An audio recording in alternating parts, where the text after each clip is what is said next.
Well, this morning, that reading from the Gospel of John contains so much, and it's a wonderful, wonderful reading. So let's briefly look at a couple of things in the reading. In the beginning was the Word, and we know the Word refers to Christ. So in the beginning was Christ.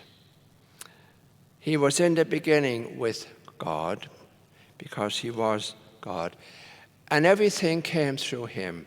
So right away we realize that incarnation, or God becoming part of this world, did not happen on the first Christmas morning, but billions of years before that, in the creation of the world. And so everywhere we look, we're looking at God's beauty and God's creation. And when we recognize that, it changes our whole attitude to the world, to creation, and to the environment. So you see, it's nothing new that we should look after everything that God has created. For a long time, we never even thought of that. But it's now, thank God, and I mean thank God, we do. And hopefully we have begun taking more care of the environment. Now, there's a lovely phrase there which is very important to me at this time. He was a light in the darkness. Now it's referring to when Jesus arrived, and Jesus was the Christ. So that's where we get the name Jesus, the Christ, from. Christ is not his last name.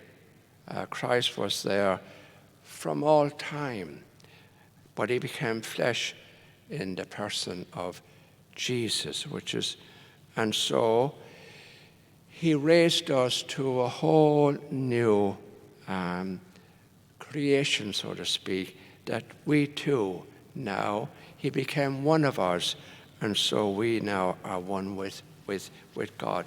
In other words, he raised human almost to be divine, because each one of us is an image of God.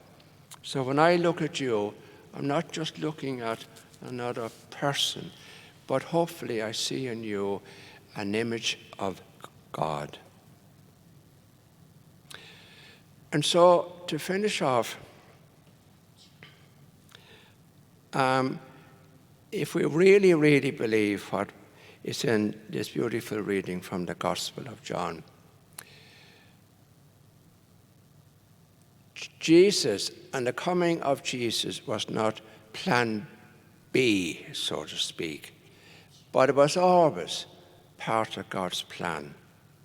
And so to see the coming of Jesus as plan B, or because of what Adam and Eve did, would really be not really interpreting what is in the gospel here this morning.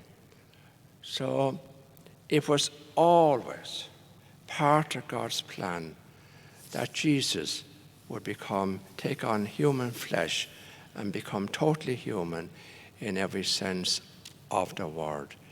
Now, when we realize that, doesn't that really make us think in a totally different way, and in a beautiful way?